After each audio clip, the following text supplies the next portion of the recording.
Why do we resist occupations and titles in the feminine gender? Why do we find the principle of economy of language the most important? What is behind our justifications that we are used to speaking in a certain way? Why is učiteljica, female teacher, a normal word and psihologinja, female psychologist, an abnormal word? Why do we think that biologinja and kriminologinja, female biologist and female criminologist, are not in the spirit of our language, but nerotkinja and prvorotkinja, nullipara and primipara, are? Can language be sexist?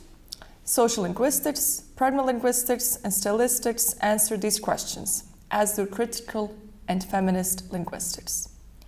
Gender-sensitive language implies that positions, professions, occupations, titles, workplaces of women are stated in the feminine grammatical gender.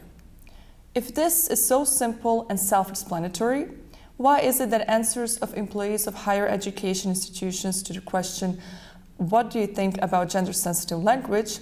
included the following: language is not important, the essence is important, gender-sensitive language is violence against language, or some words in the feminine gender are difficult to pronounce, they are strange and not in the spirit of our language. Gender-sensitive language is the realization of gender equality in written and spoken language. Gender equality in language is attained when everyone is made visible.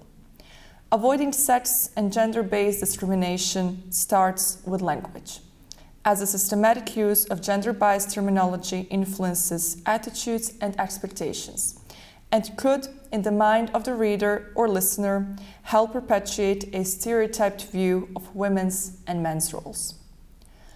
Only with knowledge can we break our own prejudices about what is normal, economical, or implied in the language we speak.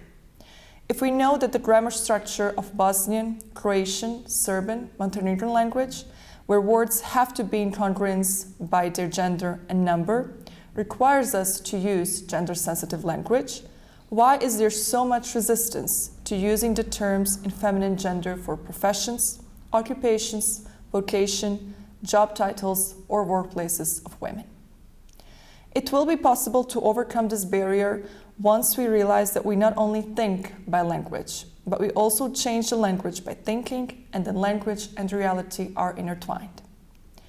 In addition to being absolutely grammatically justified and necessary for the clarity of speech, gender-sensitive language is also a societal issue, one of the visibility of women's work.